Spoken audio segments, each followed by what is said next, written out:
With 10 minutes only, I want to yield some time. And it's an important subject.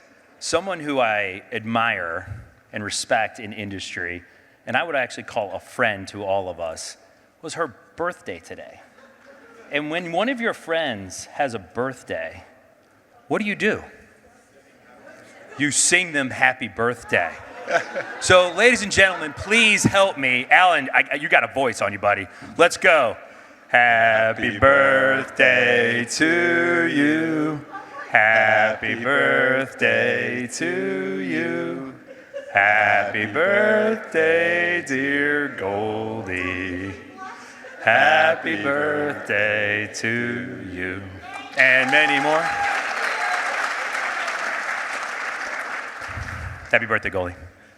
Kudos on that, Brian. Let's do this. If I know Goldie well, she absolutely loved but hated that. That makes that much more fun. Yes, but I'm sure she appreciated it. So she's very, very much blushing right now. And now I'm only making it worse. But let's jump into the topic because we're quickly running out of time. Now like 8 minutes to go. So Brian, we've already heard a lot today about the potential for AI in the government, and as I said, we had a panel earlier on commercial tech, but it would be great to combine the two, and as we've heard, the Trump administration has really made this a top priority to promote the adoption of both of those things within the federal agencies. But one thing I don't know that we've keyed in enough about, we've talked a little bit about, is the data element in that and the importance of the data in that AI journey. It often doesn't get the same level of attention as the shiny new object that is AI. So let's start there. How important is the data in all this as we think about that AI journey? Yeah, I mean, at some point, maybe we'll say data as much as we say AI, but it's not going to happen anytime soon.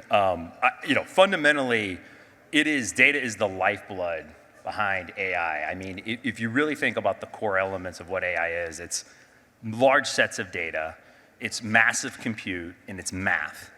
And the United States federal government and all the agencies are sitting on a mountain of data right now, right? And our ability to help unlock that data is huge opportunity for all of us. And if you think about like the extraction of those insights and the intelligence that we can gain from that data is going to be the areas that's going to allow for us to mature the models. It's going to ensure that we've got improving performance. We're fueling the applications. There's a number of application vendors that came on stage today. The data will fuel those applications and ultimately become very dependent on the importance of how clean that data is, the maturity of the data, and then shaping that ethics of that data itself. So, I can't say data enough when you come to AI and the relationship of that. And I think part of the challenge has been across all agencies and customers around the globe is that the data's sitting in all different places. It's in silos, it's on vehicles, it's in theater, it's on humans, and how do we extract that data and leverage it to solve these complex business and mission problems? Right. I mean, I think, AI really exploded in the last couple of years, and it seems like there's the rush, but there's other things that need to come before it.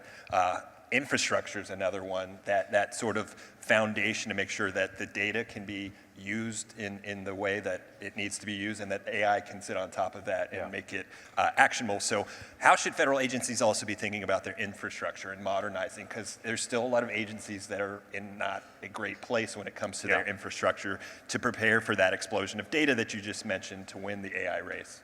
Yeah, I've been in industry for a long time now. Not that I look like I have been, but we've been talking about digital transformation. I would say physical transformation, infrastructure modernization with Goldie, which I think she's laughed because she's blushing still, for many, many conferences. And it is often said that it's solved based on funding and procurement reform. But the reality is that we're not, industry would love it, so we're not saying we wouldn't. But the truck backing up on all organizations across federal government and dropping tens of billions of dollars to do massive modernization is not going to happen anytime soon.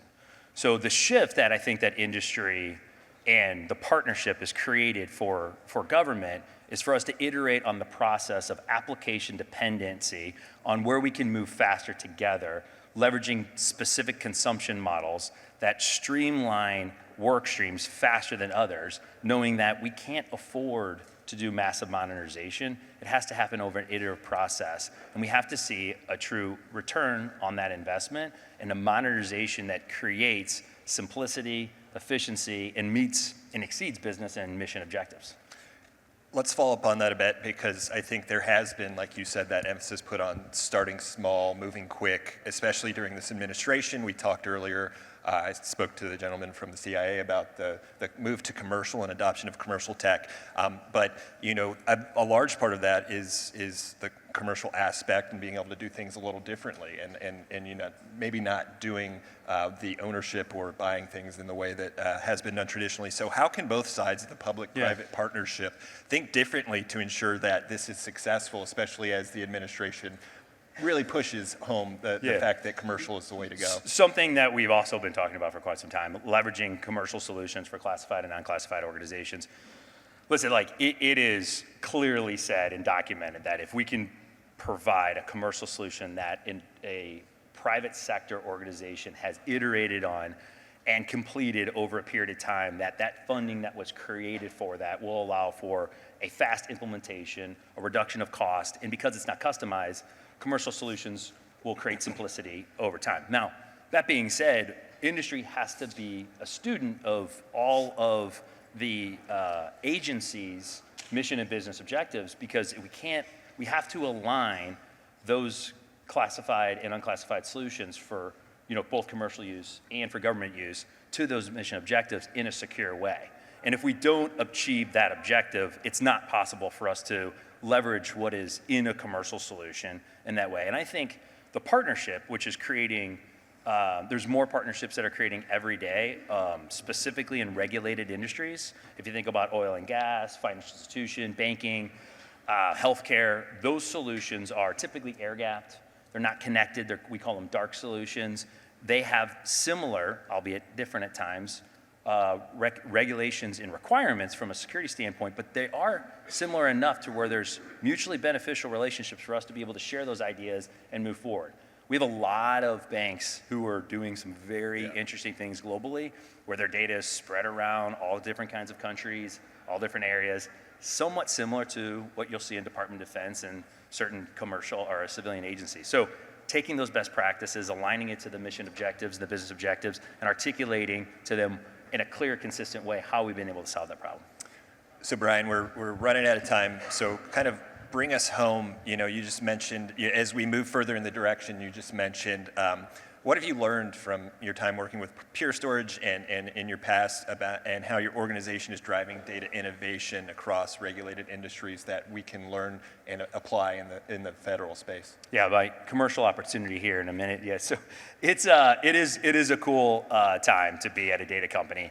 Kind of three core things I would leave the audience with. Number one is we are, because the federal organizations, state organizations, and I would say regulated industries has pushed us into a data economics conversation more so than ever, where we're driving subscription services directly to workloads that the customer's only paying for their consumption of that technology versus the legacy idea of this massive acquisition. Number two is inherently, all companies are software companies at heart. Pure Storage is as well. Uniquely, one of the things that I think we're doing and others are leaning on is being a platform where, as we iterate on our software and we provide this technology to customers, it's not a subset of tools that we're charging you for things that you're not using. It becomes inherently a package that you receive through everything we're doing, and then you get to implement and strategize with us through that process at the same cost. And the third area is our hardware architecture. It is our direct flash module. One of the things that's fascinating is we are now doubling, because we use the same flash in everyone's phone to put inside of our units in our data centers. We're doubling the size of our capacity every year, and we're growing faster capacity than the rate of data increase over time in the same form factor with the same power. So we're shrinking data centers, providing that ability to scale to data and scale to AI. And I think, again, Pure's doing this. There's a lot of other organizations doing it. It's been led by SaaS and Cloud, but it's a very exciting time to put data in the position it should be to drive advanced analytics and AI. Sounds like a very exciting model. Brian, thanks so much for your time. Appreciate it. Fantastic job and great singing voice. Yeah. No one's Thank going to you, hire me Brian. for that.